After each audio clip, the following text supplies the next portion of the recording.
What gets me is when we finding something that hasn't been written up, that hadn't been covered. Right before Mr. Knight died, he paid to have that sculpture made of the black soldiers here. That was a story that had never been, that all these guys were served in the Union Army, joined here, but they had been sort of completely written out of history, you know.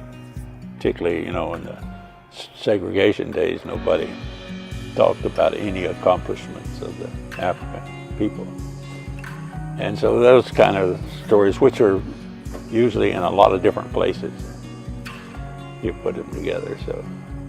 So there's each one is interesting. So I guess it's sort of like which kid you like better, you know. You don't, you like them all. When I was a child, my dream career was to be a American history teacher, high school American history teacher. And I never made it.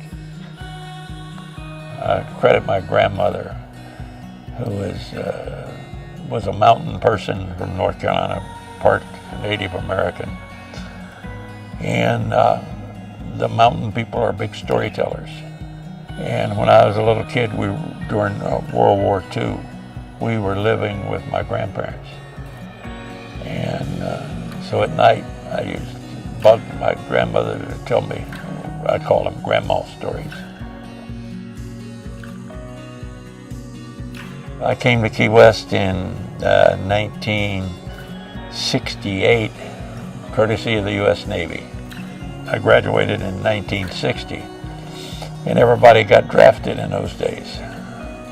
And I actually had a job to be a teacher in Dade County. And I got the paper that says you will report to Fort Jackson, South Carolina for basic Army training. And I said, that doesn't sound like fun. So I joined the Navy.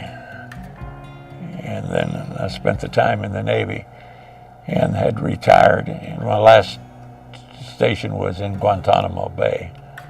And I'd come back to Key West. I saw this job for art and historical. I said, that's me. That's the job I always wanted. Our offices were at the Martello Museum. We had the lighthouse was, of course, the most popular attraction and where we had the most people.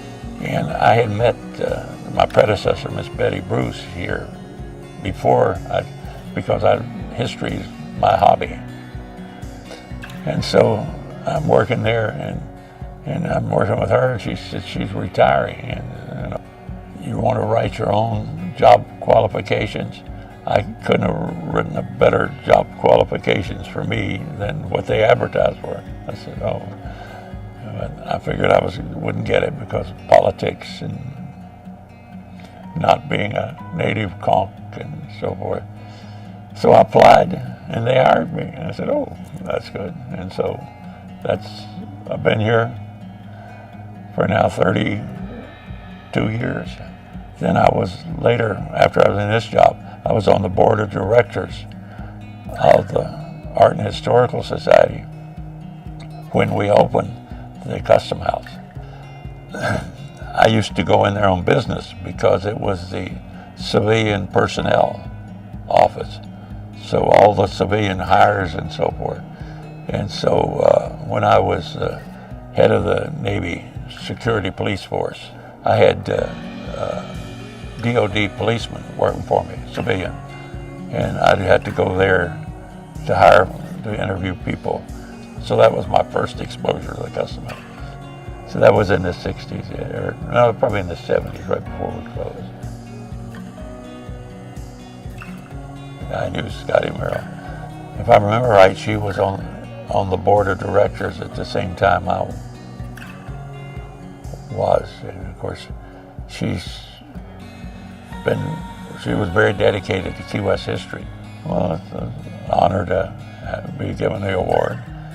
And like I said, I think it's very important we preserve the past, the history, and in our case, particularly here, we preserve the structures. Because no matter what people say, that one of our biggest draws for tourism is our ambience of the island people should care about Custom House. It is an introduction to our history that most people would not see otherwise or know about if they didn't get to visit the Custom House and see it. And the building itself, of course, is an attraction that people, I don't know, like we were over there yesterday, and there was all sorts of people stopping, taking photos out there. There's so much that we still don't know and we're still looking for.